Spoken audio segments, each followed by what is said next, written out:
Hello grade 9 students and welcome to our new lesson. Our topic for today is about zero and integral exponents. So dito pag-aaralan natin kung paano mag-simplify ng expressions with integral positive or negative integers or zero exponent applying the different laws of exponents. If you guys are interested and want to learn about this topic, please keep on watching.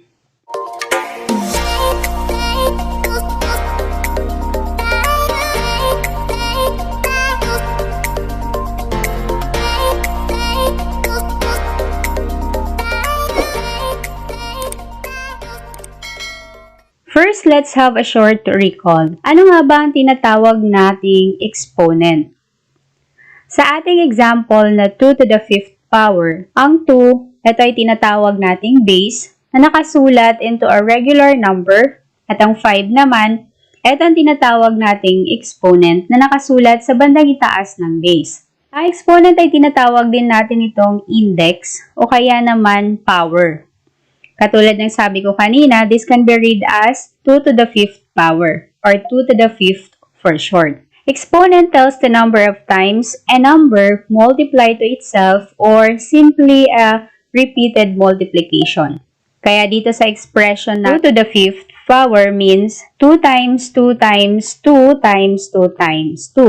So meron tayong 5 2 na minomultiply at yun ang ibig sabihin sa 2 to the 5th power. You've learned in the previous lessons about laws of exponents. So let us recall these laws. First is the product of a power. As you can see in this expression, it is simply multiplying an expression with the same base. So you just have to add the exponent. So kung makikita ninyo dito, meron tayo multiply na expression with the same base. So parehong A. So ang ginawa lang dito ay kokopyahin lang yung base and then i-add lang yung exponent. Okay, so let's have an example. X cubed multiplied to x squared. So meron tayo dito same base na x. So ang gagawin lang natin using this rule is kokopyahin lang natin yung base na x tapos i-add lang natin yung kanilang mga exponents. So 3 plus 2. So x raised to 3 plus 2 is equal to x raised to the 5th power. Next example is 3 squared times 3 raised to the 4th power. So again, meron tayong same base dito na 3. So kokopyahin lang natin tapos i-add lang natin yung kanilang exponent. So 2 plus 4. So copy the base. 3 raised to 6 or 3 to the 6th power. So ito yung magiging product niya. 729. Next rule is quotient of a power. So as you can see, it is dividing with the same base. So we have the same A here. So you just have to subtract the exponent. So M minus N. So kinopya lang natin yung base, tapos sinubtract natin yung kanilang exponent. So let's give an example. So X to the 5th power divided by X cube. So we have the same base. So kokopyahin natin yung same base nila na x and then isusubtract lang natin yung kanilang exponent. So 5 minus 3 equals so x squared na yung ating sagot. Another example. So we have 2 to the 8th power divided by 2 to the 5th power. Again, we have the same base. Simply copy the base and then subtract the exponent. 8 minus 5 is equal to 2 cube. So, since numerical yung value natin dito, so isi-simplify pa natin siya. So, 2 times 2 times 2. And that is equal to 8. Okay, third rule is what we call the power of a power. So, as you can see here, in this rule, you just have to multiply the exponent and then copy the base. Example, so we have quantity y cubed raised to the 2nd power. Copy the base and then multiply the exponent 3 times 2, which is 6. So, that's the answer. Another example, so we have 3 squared raised to 5. So, again, copy the base and then multiply the exponent. So, 2 times 5 is equals 10. So, since naka-numerical yung value natin dito, so, isi-simplify pa natin siya. So, ibig sabihin dito is, i-multiply natin yung 3 10 times sa sarili niya. And that is equals to 59,049. Dito naman sa next rule natin na the power of a product, it is when you raise a product to a power, you raise each factor with power. So, dinistribute natin yung exponent dito sa labas ng parenthesis, dito sa loob ng parenthesis. So, let's have an example. So, quantity xy raised to 2. So, again, merong mga exponent yan dito na 1 sa x and y. So, i-distribute lang natin yung exponent niya dito sa loob. Okay, yung exponent na 2, i-distribute natin dito sa exponent sa loob ng parenthesis. Kaya magiging x squared times y squared. The number 2 example, so we have 3y raised to 3. So, again, may exponent yan dyan na 1. So, 3 times 1, magiging 3 cube, then 3 times 1 dito sa y is y cube. So, since meron tayong numerical value dito na 3 cube, so isi-simplify pa natin yan siya. Kaya magiging 3 times 3 times 3 is equals to 27, then y cube. Okay, next rule is the power of a quotient. Division naman tayo. So, when you raise a quotient to a power, you raise both the numerator and the denominator to the power. So, as you can see in this expression, dinistribute natin yung exponent dito sa loob ng parentheses, sa numerator at sa denominator. Kaya, ang naging result is a raised to m divided by b raised to m. Example, x divided by 2 raised to 3. So, etong buong to ay naka-raise sa 3. So, i-distribute lang natin yung exponent na 3 dito sa exponent ng x na 1 at saka sa exponent ng 2 na 1. Kaya magiging x cube divided by 2 cube. So, since numerical value yung nasa denominator natin, so, i-simplify pa natin siya, kaya magiging 2 raised to 3 is equals to 8, meaning 2 times 2 is equals to 4 times 2 is equals to 8. So, we multiply 2 to itself 3 times. Another example, we have quantity 1/4 raised to 2.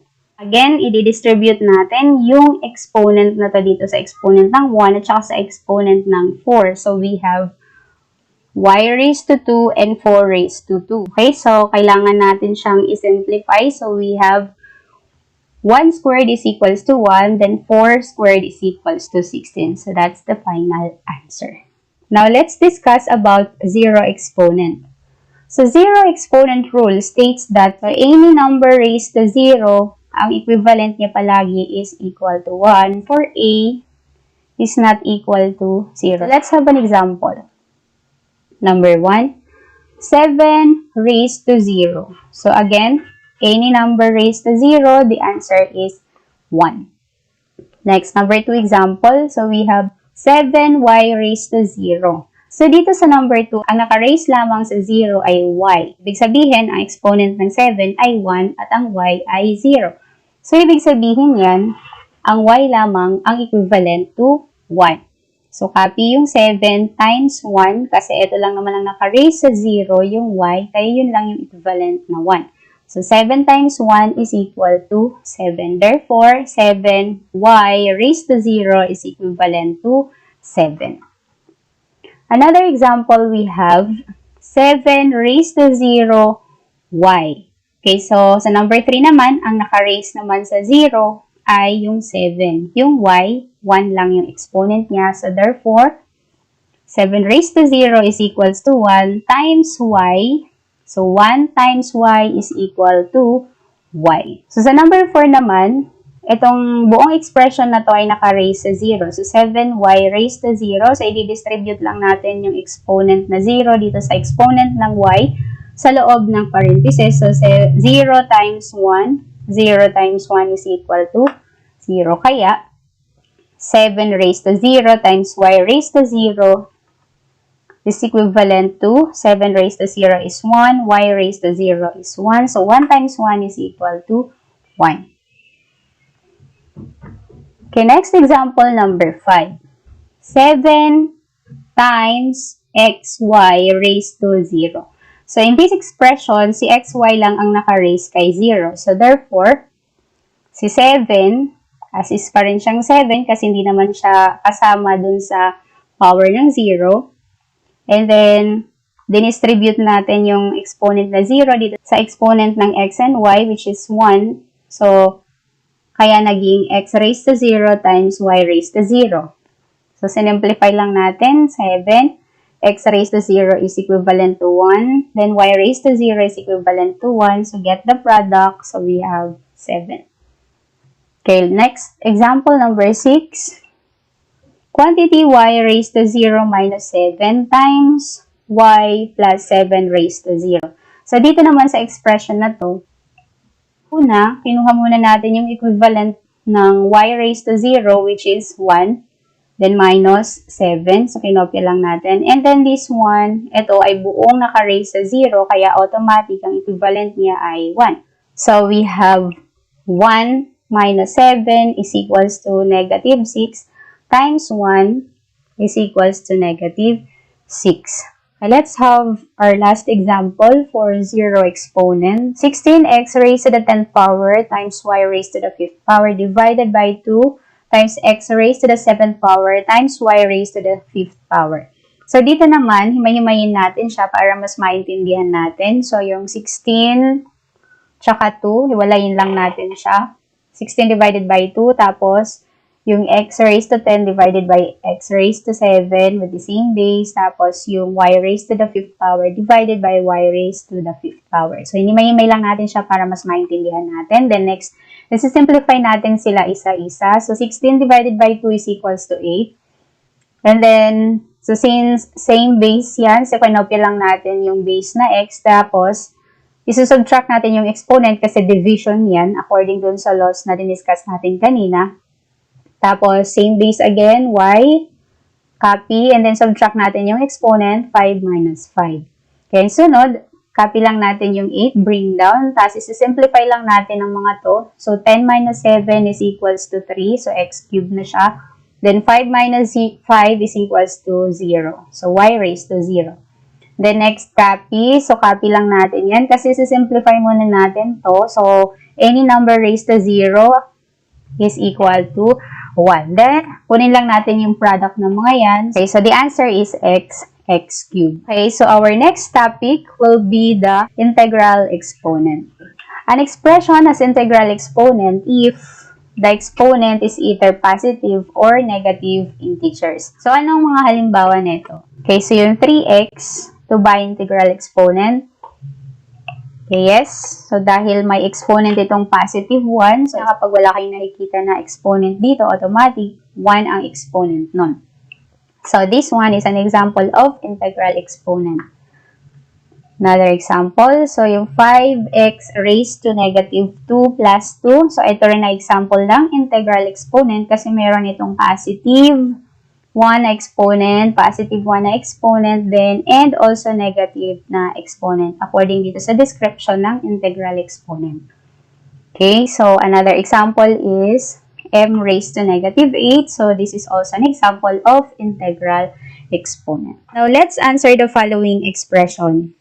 X to the 5th power divided by x squared. So, as you can see, we have the same base, so we will just copy the base and then subtract the exponent. So, 5 minus 2. So, 5 minus 2 is equals to 3. So, we have x cubed.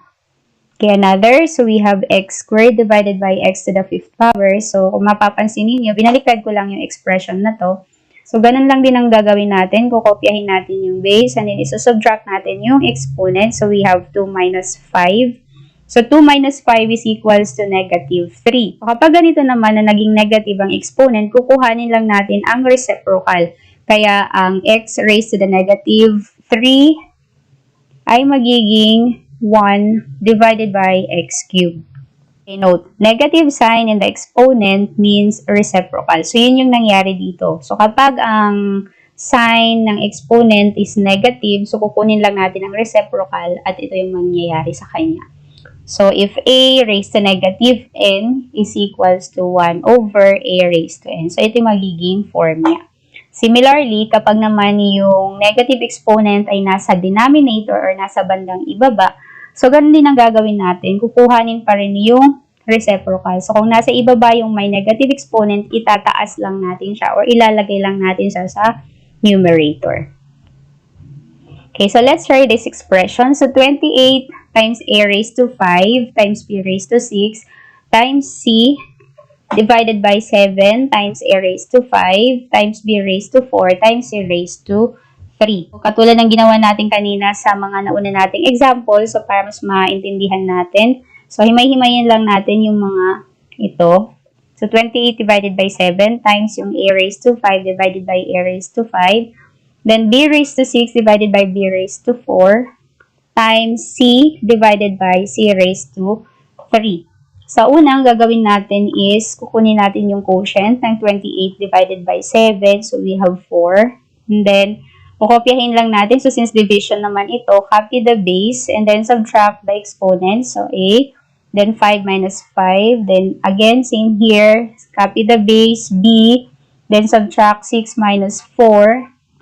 And then, sa c din, ganun din. Copy the base na c. Then, subtract natin yung exponent ng c dito na 1. Kaya 1 minus 3. Then, sunod, bring down lang natin yung 4. Then, isi-simplify lang natin yung a raised to 5 minus 5, and that is a raised to 0. Then, next is b raised to 2, because 6 minus 4 is 2. And then, c, that is 1 minus 3, and that is equal to negative 2. So, simplify lang natin ang bawat isa.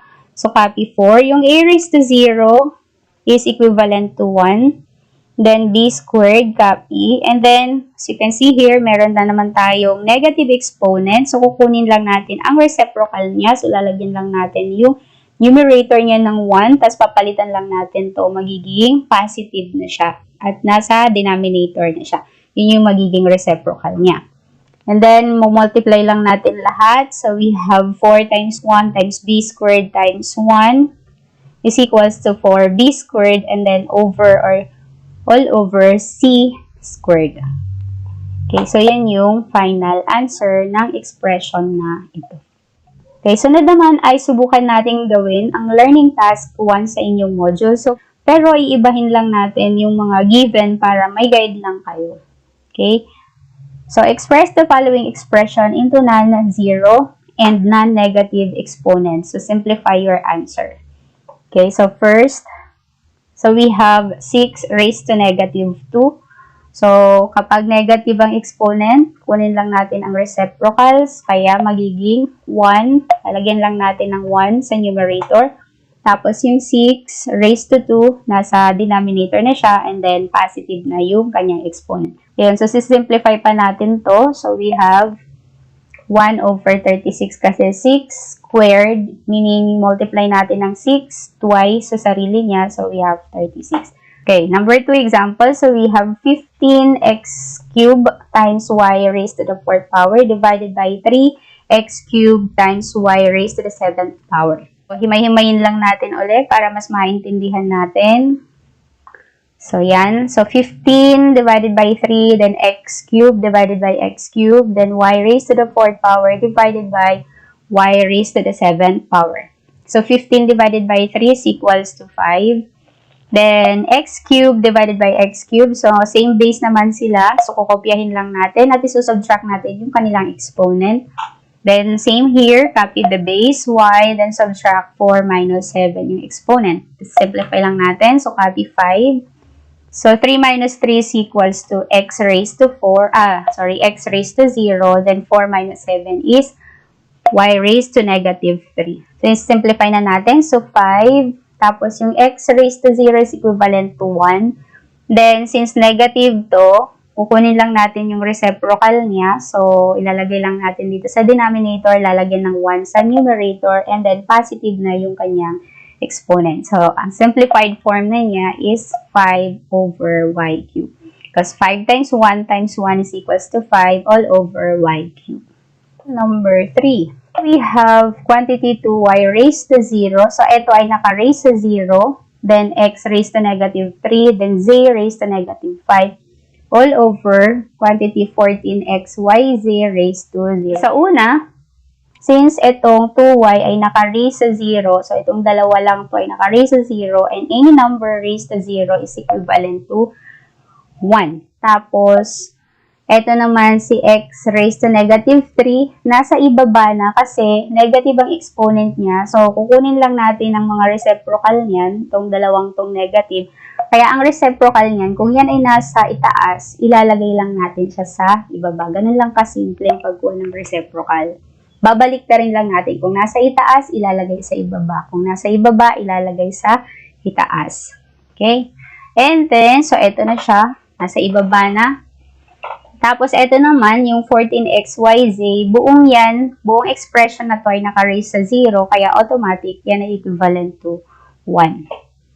So, kung isi-simplify na natin yan, ito ay magiging 1, x cubed times z raised to the 5th times 1 is equals to x cubed z raised to the 5th power. So, yun yung simplified form niya. For last example, number 4, okay, so dito naman sa expression na to, 7x raised to 0 divided by y. Then, naka-raise siya sa negative 2. Yung buong expression na to, naka-raise siya sa negative 2. So, kapag ganito naman, ibig sabihin, kukunin natin yung reciprocal nito para maging positive na yung exponent niya. So, babalik na rin lang natin.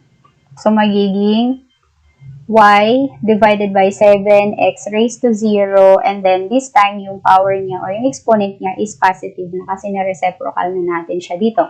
And then after that, i-distribute lang natin yung exponent dito sa labas ng parentheses doon sa loob ng parentheses, sa mga exponent sa loob ng parentheses. So ang exponent ng y na to is 1, then 7 is 1, then 0. So distribute lang natin yan. So we have y squared divided by 7 squared. Okay, then x raised to 0 because 2 times 0 is 0. So, simplify. So, we have y squared all over 7 squared is equals to 49 because 7 times 7 is 49 times 1 because x raised to 0 is equivalent to 1. Then, our final answer is y squared divided by 49. Okay, so that will be the end of our discussion. I hope this video helps you understand more about zero and integral exponent. Bye!